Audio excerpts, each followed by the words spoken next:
You're literally getting an ace, Chris. You're getting a guy with ace type stuff. You're and you've already Yeah. and Freed is established, Wright's established.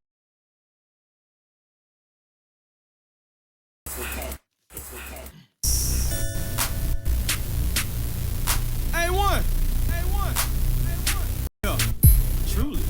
Cooler and I'm flyer too. Damn. Cooler and I'm flyer too. What's good, everybody? Welcome back to the show that's cool and fly too. A1 Forever Sports. I am Chris Tip Moore. Why settle for less when you can have more with the vision and be generational because it's always time to be. And with that in mind, I have a special guest with me today. First time on the show, actually. And I'm excited to have him on to give a different perspective of the sports business. He is former 92.9 The Game's editor producer, but he's on the morning shift on 92.9 The Game. Beau Morgan, but you guys may know him as Squidbilly. All right, first time guest on the show. Been trying to get this man in a stranglehold for a minute, man. It's been hard, man. It's a busy man right here. Like I say, man, 92.9 The Game's morning shift now. Beau Morgan, aka Squidbilly. How you doing, my brother? I'm good, man. How are you? First off, Again, every day is a great day, man. I can't complain. Wouldn't do no good anyway. no, that's what I say. I don't complain. Yeah, man. You have for your audience, you have been after me, and I've been like, I'm gonna do it. I'm gonna do it. But can we push? Can we push? And then I gave you some bad information because I said I was gonna do it a couple weeks ago, and then I got swamped. And I think you kind of know now why I was kind of pushing you down the road because I knew some things were going on, and I said, well, I'd rather be able to go on and completely talk about everything that's going on and all that than not. So I'm really happy. I've followed your stuff. You and I have been in contact for what, almost over a year now, right? Over a year, man. Yeah. Yeah. And I've gotten to help you with some of your stuff and watch you grow a little bit. So it's fun, man. It's fun to connect with you. I really enjoy this. This is part of the business I really love, is seeing guys getting into it and trying to be a part of whatever they're doing, because I had people do the same for me. And that's the one thing that too many people in this business forget. Yes, sir. And like I said, I appreciate you doing it. I appreciate any and everyone that that comes on and grace the platform and tell their story. And speaking of that, if you don't mind, how did you get your start as a producer anyway? So I was in the let's see, I went to Kennesaw State, and at the end of I was in the sports management program with the concentration of my major in communications. Okay. And there at the end, just like most college kids, although my path, I enjoyed college. I took the scenic route, so I like to tell people.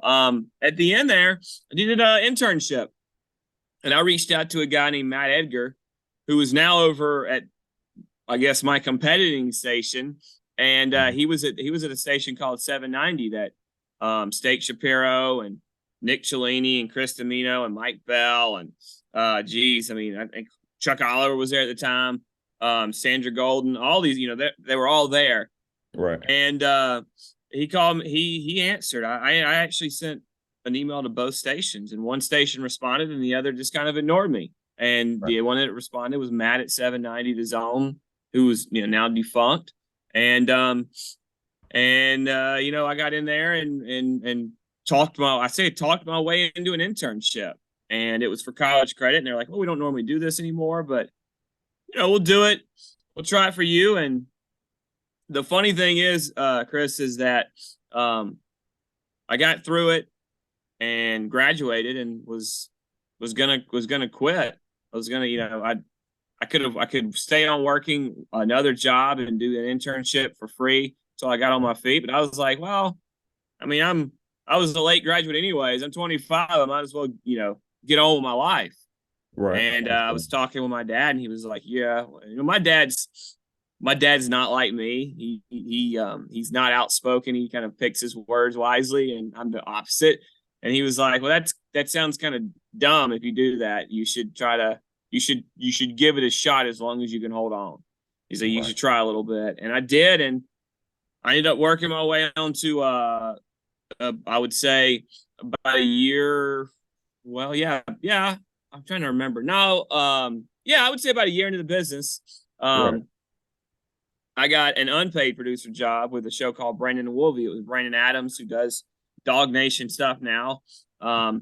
It was his show, and I hung on there, and I produced that show for, again, free. So I was in the business for a good 18, 19, maybe 20 months before I, because later that year in November on Thanksgiving, Pollock and Bell, so David Pollock and Mike Bell's show had an opening, and I was the interim. I was the interim guy. I was so like some of these guys we've seen get NFL, and is it Terry Reed, I think, with Texas, the Longhorns. He was the interim when all that stuff happened with Chris Beard, and now he got a Final Four. I didn't have a Final Four run, but he had a Final Four run, or excuse me, Elite Eight run, I should say, and he just got the job. So I kind of hung on and proved, that I was good enough to be the producer, and I got Pollock and Bell at the time, and that was my first paid producing gig. So you and Mike Bell got some history. We got a lot of history, man, and I don't know if it comes. I'm pretty sure a lot of it comes across on the air when we're together. But we've got a long. We've been together on and off for a long time. That's great, man. That is definitely great, man. Seeing just your growth over the years, man, because it seemed like you've been around in the game and you've been behind the scenes. And speaking of being behind the scenes, just describe the difference of, being an on-air personality and being someone behind the glass, making really all the magic happen. I've always, as soon as I got with Mike Bell, he's like, well, just want you to know, producing is a thankless job. Nobody, you don't get the accolades when for the stuff you do, which I think is a little untrue. I think, and I would include Mike in this, that you get with the right people on air, that your on air talent, they understand what you do, and they're thankful of that. So I say it's easy to say that it's a thankless job, but I think you working with the right people, they really do thank you. But it's a grind, man. You're the thing I'm trying to do, and obviously I'm full-time as an on-air host. I've been part-time on air, but full-time as an on-air host, I'm trying not to change the way that I go about working. If I see a good guest or something, I'll reach out, grab them for the show, or I'll tell my Dylan Matthews, who's a producer for us. But it's just different for me.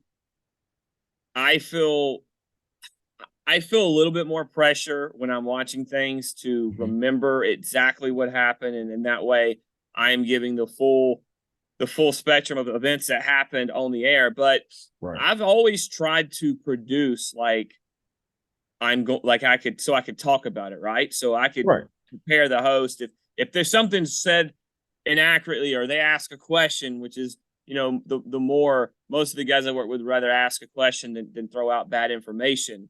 I have worked with those other guys, but most of the guys I've gotten to work a long amount of time with will ask. But it's just you just listen differently, and when you're producing, I've said this to people, when you're in the board, the technical producer job, you listen one way. You're listening for the show and how you can add elements to it and drops and that kind of stuff. And when you sit in that executive producer job, that seat, you listen differently there as well. You're kind of listening, and you're spanning. And the one thing that I notice already is I'm not able, during a show, you have to, if you're on air, you have to be more attentive with the direct communication to your other co-hosts, and kind of how you interact and talk than you are when you're producing. As a producer, I'm always scanning news sites and Twitter and all that kind of stuff, and on top of things as a producer. But on air, I can't do that. You have to be focused on the conversation at hand, so it keeps that good flow. So there are little nuances that I've noticed that are much different. But as far as prep, I would say I've tried to almost prepare the same, if not more, as a producer as I am on air. I think it's just the same, and I've always felt like I am one of the more prepared producers, because I am such a sports nerd. You know, that's why we do this, right? Right. You and I don't do this to hear ourselves. We do this because this is what we love. Right. And this all sports, right? I mean, Exactly. you had one sport that you probably love more than the other. Of course. It's for me, it's basketball. So basketball is the one thing that when you were growing up, you know, just had your 100 passion, but you still loved the other sports. For me, it was football. Yeah.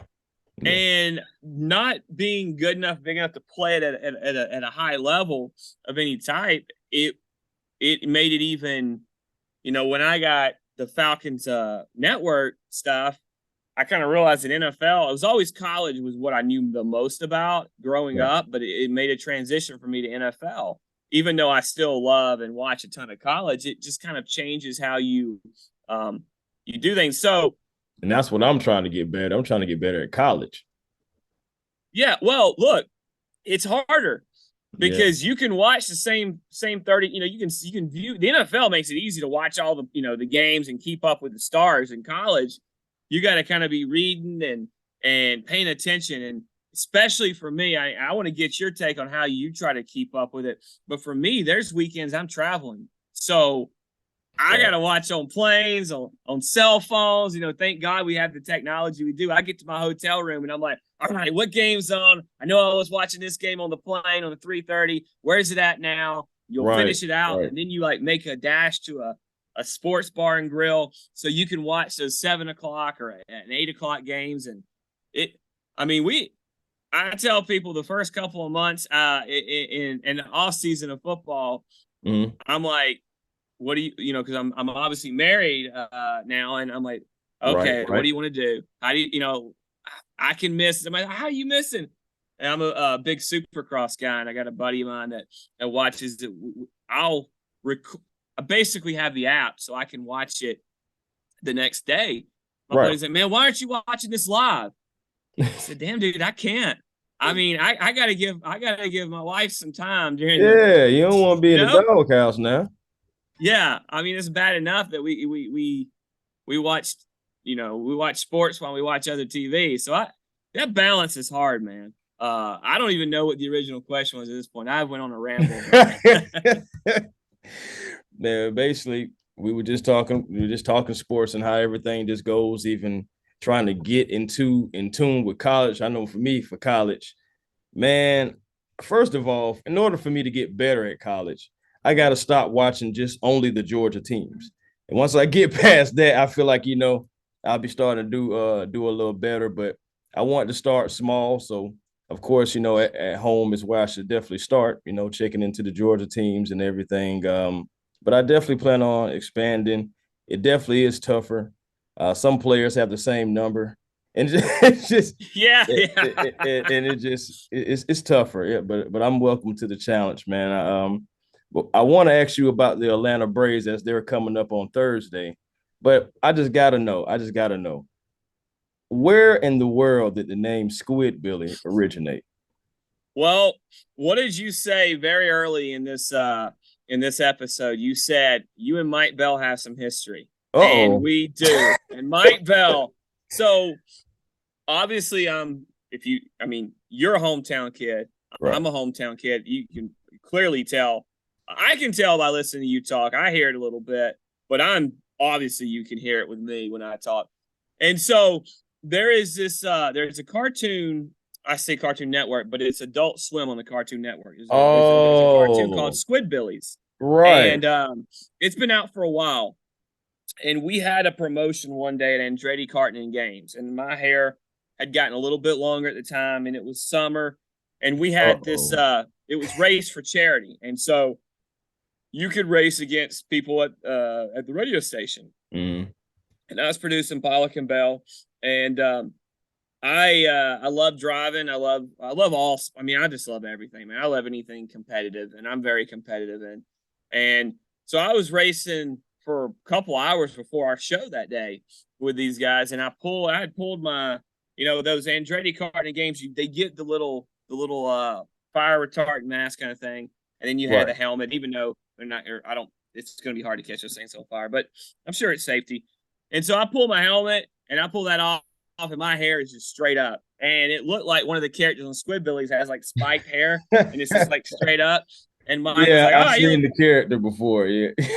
yeah." So he was like, "Oh, Wow. you look like one of the Squidbillies." And I was like, "Okay." And he's like, "That's what we're gonna call you." And I was like, "What?" Oh, Mike Bell. Chris, I fought it, man. I was so anti that because it just sounds so weird, and it's just, I mean, nobody wants to be called Squidbilly for the rest of their radio career, right? And I mean, you wear it well though, man. well, I can't take, I tell you what, I can't take full credit because I first got on Twitter, and I was working with a guy, my buddy. Now he's a buddy. Now we've kept in touch. His name's Mark. He was promotions at the time for the radio station, and I said, "Man, I just can't get nobody to follow me on Twitter." I was like, "I got no followers," and he said, "Well, what's your name on on Twitter?" And I said, It's Beau Morgan. It's my name." And he said, "Nobody knows who the hell Beau Morgan is." And I said, "What do you mean?" He goes, "What do they call you on the show?" And I was like, "What do you mean?" And he said, "Come on." He said, "They call you Squidbilly." He goes, "That's your Twitter name." So that's why I changed my Twitter handle. I mean, my name, it says Beau Morgan under my name, but it's Squidbilly on there as well. It's Squidbilly 929 or whatever. So Chris, to your point, I decided to wear it, and I stopped wearing it with shame and said, "You know what? I'm gonna be proud. It's who I'm gonna own it." Because I don't think Squidbilly defines who I am. Right. But I do think that there is a part of my personality when I get fired up or passionate about something. I think that's what people think when they hear Squidbilly. So right, I went with it. So hey man, it's working for you though, man. People love you. I say you're a great personality, outspoken. It's good stuff, man. I appreciate that. Oh man, no problem at all. Well, I guess I was wrong. I just thought that you like Squid and you like Billy the Kid and you just put it together and got Squidbilly. Well, I was totally off. Totally off. Okay, moving on. All right, let's talk some baseball, shall we? All right, so our Atlanta Braves now. Now, of course, they wouldn't, they make too many moves, in the offseason like that outside of trading for Murphy, but you really didn't have to because you signed your young core midseason last year, made a lot of different moves. You got Schuster and Dodds, they've impressed. 4-game win streak to finish off spring training. You have just an elite player in Matt Olson, 8 home runs. Acuna getting right. Ozzie says he's healthy. Man, can these Atlanta Braves be possibly the most powerful lineup in the MLB and possibly, be on their way to another World Series appearance? Well, look, I don't think there's any reason they can't. They've got some stiff competition with what the Mets have done. The Padres, we always talk about the Dodgers, Chris, but I mean, hell, the Padres, what they've done out there. So there's some competition. The Phillies, let's not forget about the Phillies, and they kind of caught a groove last year. They're going to have a healthy Bryce Harper. But, man, it's hard to not be excited. Rosario has looked healthy. Once he slow start to his spring, goes to the WBC, and he comes out of that thing on fire. Matt Olson, I'm sure I know you've seen it, but I'm sure a lot of your viewers and listeners have seen it too. Olson looks like he's kind of tweaked where his bat is and his stance. Correct. And some seem to think that it was, I know Alex Anthopoulos talked this morning about it and kind of said that he slightly tweaked it late last year as he was coming out of that slump that he had right before and he kind of hit a groove in the Mets series, and that's kind of seemed to be a part of his, I don't know if resurgence is the right word, but his tear this spring. But it's you're getting 2 guys you essentially played all year without. You're essentially adding 2 players to your roster. I know Ronald Acuna was there last year all year for the most part. He wasn't Ronald though. No, it wasn't 19 or 20 or, early 21, Ronnie. It was MVP candidate Acuna. Yeah. So you're going to have him batting leadoff, right? I'm imagining Ozzie's going to be your 2-hole with Olson in your 3-hole. I mean, that just screams production. Olsen will be probably less affected by the shift maybe this year, depending on what teams decide to do. I know some teams have decided to bring that left fielder and play short right. I'm not sure if they're willing to do that. If they are, good luck. But I hope think somebody Chipper Jones that thing. Yeah. Well, yeah, Chipper and Fred. Dude, now, God, how spoiled were we that we had Chipper from 95 on, and then and as we were making the transition out of Chipper, we got Freddie. And both those guys were very similar. You said it. They could go Oppo. Yeah. And that was kind of their thing. They were so good with it and so comfortable doing it. They were such great pure hitters. So you talk about those guys, and you're gonna you essentially played without Rosario and Ozzie all year. Ronnie wasn't Ronnie.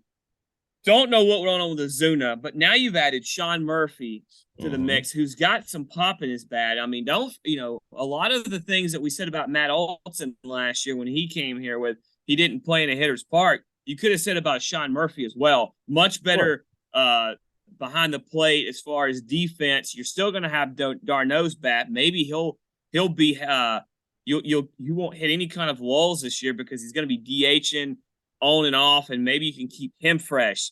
I know we're losing Dansby after a career year, but we still got AR, Austin Riley. Michael Harris is going to get a full season. How can you not be excited about Michael Harris? Oh, man. So, by the way, all of what we've said, we haven't talked about how the bullpen got better. We haven't talked about the fact that you're going to have, obviously, you're starting the season without Kyle Wright. I would imagine first 2 weeks probably will be without him. But once you get Fried and Wright and a full season of Strider, don't forget Charlie Morton had a full off season to get healthy because he did not have that last year. I would say, he did not have that. So now you got a full season of Charlie, the old man, and the fifth starter could be Dodd or Schuster or Soroka or Anderson. I'm high on Soroka, man. I've been waiting on Mike Soroka for 2 years, man. I really want Soroka to be the fifth starter just because I'm high on the guy. I'm just going to go ahead and say it. I'm high on the guy. And I'm just thinking about just all the names that you just said, which was leading me to my next question, man. The Braves could possibly have the best rotation if we don't, they can, if they play their cards right, everyone stays healthy, everyone has their stuff. I'm looking at the names and just the lineup on paper and the potential, just thinking about it. And like you said, how can you not be excited of what could possibly be? Yeah, it's competition, like you said, the Padres, and of course, we may have like the toughest division, just having the Mets and the Phillies in there as well. But the Braves, you just can't just downplay the Braves now. You can't play the A-Town. No, and I was critical of the decision not to re-sign Dansby because I just thought it was such a core spot. And I didn't think it was relatively a bad deal if the rumors of what his team countered with a $140 million deal and he signed for almost 40 more. You offered him 40 less than he wanted. You couldn't meet him in the middle. Yeah. But that being said, I think there is a plan for Von Grissom eventually. I think Arcia, they're high on. Arcia is going to be in a lineup that should protect him. But, dude, you're absolutely right. I mean, and look, I love what you're saying about Soroka. I'll touch on that real quick. I know you got other questions, and we don't spend all the time with me just blah, blah, blah. But the Soroka thing, if you get 2019 Soroka, you're literally getting an ace, Chris. You're getting a guy with ace-type stuff. And Fried is established, Wright's established. Exactly. Strider has ace stuff. Exactly. Morton had it years ago, but still has enough. Man, Morton is like the old gunslinger in the movie, man. He still got some pop, man. And then to go along with those guys, and then like you even said with Dobbs and Schuster, we don't know what they could possibly be, but they've impressed. They've impressed Alex enough to be a part of opening day. Yeah, and it's fun to see, and I think it's really cool what how they set this up. Where I can't remember which one goes first. I think it's Schuster. Schuster starts first, and that's near. I believe that's in Washington, near where he's from, so he'll have a hometown crowd for his first start in the in the bigs and on the road. And then Dodd, the same thing. He's going to make his start in St. Louis, and his hometown is a small town near, I think, only like an hour and a half, 2 hours away in what, Western Illinois. So that's just so cool for both those guys, and it's so cool to see. That's cool how they set that up, man. That's beautiful. And that gives confidence. You know, also gonna have the people in the stands. You already know how that go. You have your folks around. So yeah, give them that little added little oomph, man. I like it, man. Alex has been, man, the best GM in the league for me. I know I'm a little biased. I know other moves have been made, but man, Alex just has been surgical just the past couple of years, just the things he's doing. And we could possibly have so many good problems across the board. We getting our guys back, people getting their swag back. Again, 19 Soroka come in. You could possibly have 3 or 4 aces. Like, okay, good luck. It doesn't, like, whoever you're throwing at whatever bat's coming, good luck. Man, yeah, I mean, that's murderer's row. And by the way, if you can make the playoffs and you've got those guys healthy, I mean, you're going to have 2 of those guys in a bullpen in an early series. I mean, there's just so many possibilities, and it's so much fun. And by the way, I love what you just said about Alex Anthopoulos. We don't talk enough about how good he is, because you said the word surgical, and I think that's the perfect way to put it, because we have to remember, regardless of whatever the battery's doing, the success of this team, they're still operating with a salary cap, basically a self-imposed salary cap. You know, they don't get any. They have more restrictions than a lot of other teams do. Not all, because obviously there are small market teams that deal with some of this similar stuff. But these big teams that you're competing with for the pennants and for the World Series titles, you're literally going against them with a mid budget mindset against big budget teams. Right. That's a good way of putting it. That's a good way of putting it, especially with everything that what's going on with ownership.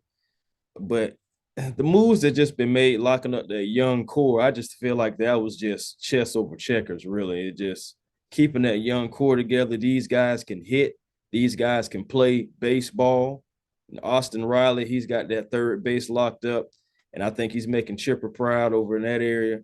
I mean, just on shortstop and just that side of the field, Ozzie and Austin. Those 2 guys right there, they have the ability to be type MVP type of caliber players, along with Ronald. Man, it's just, I think right now we're just getting real spoiled as Braves fans, man. Just the possibilities. Of course, they still got to go out and play the game, but on paper, the possibilities is just endless. So many different things you can do with the lineup. So many different things you can do with the bullpen. Like you were saying, if you get to the playoffs, so many different things you can do. Guys stay healthy. Guys stay true. Man, the A gonna make it do what it do. It's gonna be a fun summer. It's gonna be a fun summer. Hopefully, a fun fall. I mean, because hopefully we have one of the better rosters we put together for or have on paper for the Falcons, while we're watching the Braves make a run. Right? I mean, that's the ultimate. That's the ultimate fantasy for an Atlanta fan, is watching the Braves compete for a pennant while the Falcons are putting wins together to set themselves up for January and February. Right. Absolutely, man. And I love the moves that the Falcons have been making. You know, I was having conversations with different guys, different experts about it. And I mean, the Falcons, hey, I didn't want them to go try to make big splashes, just, give a bunch of money to just one guy. And I'm glad they didn't. They spread it around, and they still have roughly 21, 22 against the cap or something like that. So they still have money to be made and money to be dealt, spend and everything. But also I'm trying to see, I've been hearing about these reports about DeAndre Hopkins. I want to get your take real quick on how would you feel if some kind of way Atlanta made that happen? Well, I'd love to see DeAndre Hopkins here opposite Drake London and Kyle Pitts in some kind of set with maybe Jonnu Smith having his hand in the dirt. I mean, imagine having Hopkins, D-Hop and Drake London, and then maybe one of those guys, maybe Pitts, you line up in the slot, and Jonnu's got his hand in the dirt, and you have CP in the backfield or something. I mean, Desmond Ridder would have a field day. Right. I obviously that would be something where D-Hop would have to restructure his deal, and I don't want to pay him top receiver money because I think he would be making somewhere around 18 to 20 million. I'd have to check. I'm not overly familiar with his contract, but I know it would be in a higher tier range because he's been a higher tier receiver when that deal was signed and he restructured was extended and was traded to Arizona. He got big money. He did. You could put him right up there with Julio around that time when he got that money. Yeah, but he would be great for Drake. He would be great for Desmond Ridder. There's nothing like a receiver that with some experience to kind of help a young quarterback out. Right. Understands the game, knows where the zone is to find different places to make things easier for such quarterback.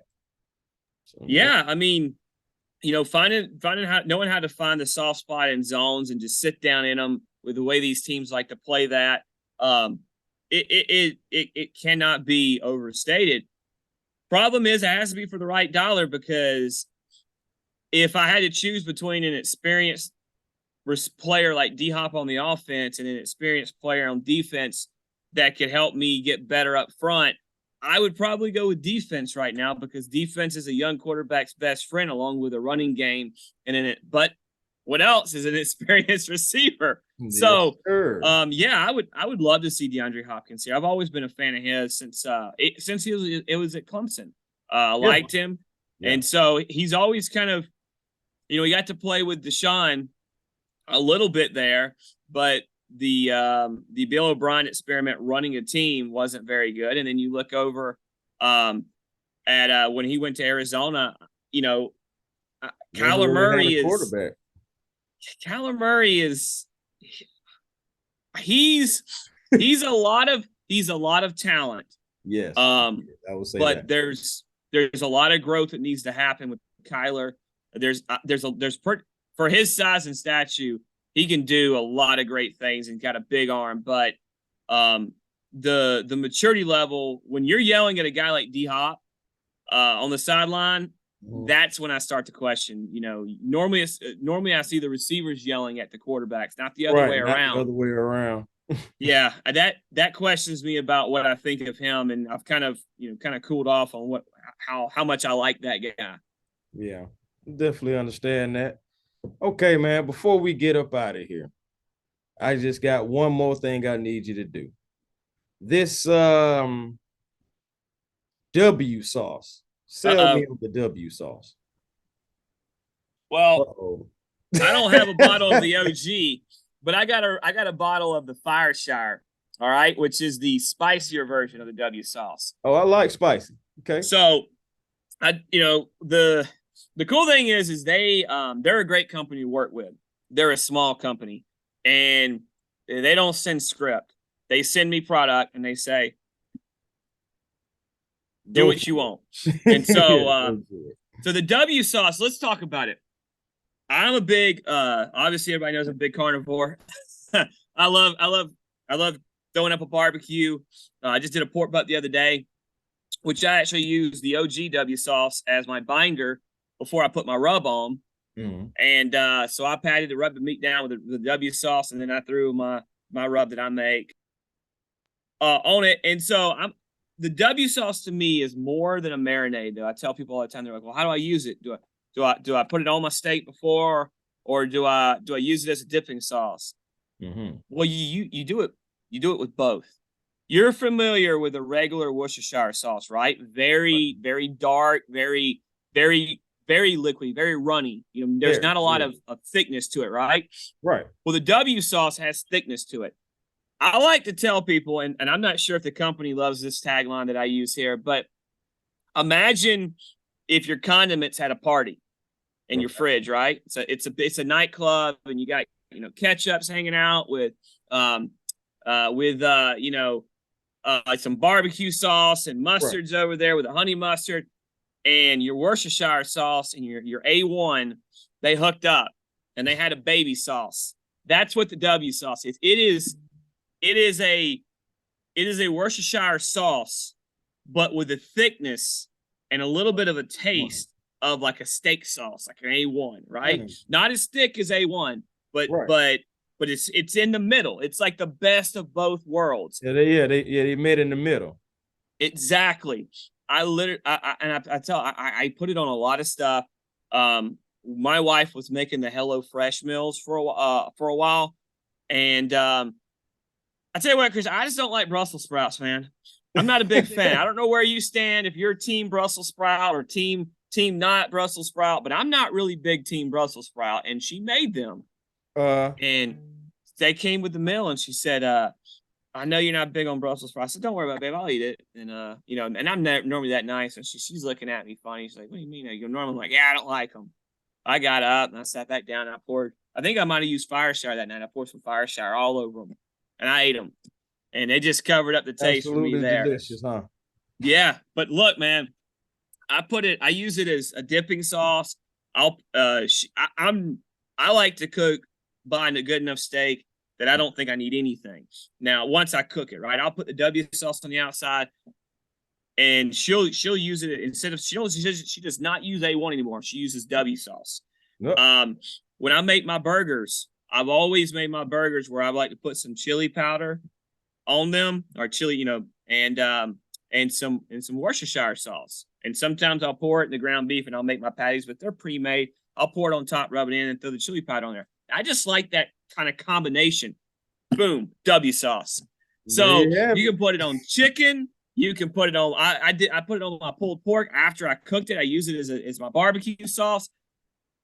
You can put it on everything. I'm telling you, if you like to cook, you'll love it. It is really good stuff. I tell people, like, I'm willing. You got something? I'll try it. I'm willing to try a lot of stuff. This is one of my favorite things I've ever tried because it's so good, and I love it. Came in the perfect time when I was able to have the grill out a lot because I was working from home. So I'm telling you, if you like a steak sauce, you like a Worcestershire, this is right up your alley. Trust me, it is really good stuff. There you have it, ladies and gentlemen. The W sauce. You really can put that ish on anything. Well, thank you so very much, man. I love to have you on the show. This was so much fun having you on here, man. We got to do this again. I know you're a busy man, but obviously, as you see, I'm a patient one too. Yeah. Hey, you have the patience of Joe. You have the patience of Joe, man. I have a lot of respect for you. You're grinding. You're understanding.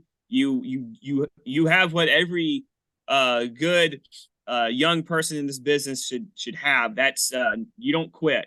You have no quit. You kept after me. I cannot wait to do this again. My schedule should kind of we'll even out a little bit, and me and you will definitely make this happen again. Oh, great, man. Great to hear it. Great to hear it. Well, guys, this has been A1 Forever Sports. Chris Tipmore, 92.9 The Game's own Squidbilly. Until next time, be generational because it's always time to be.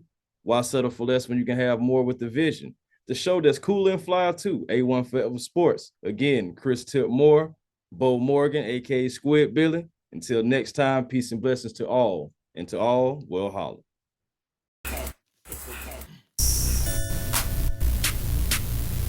A1. Yeah, truly. Cooler and I'm flyer too. Jam.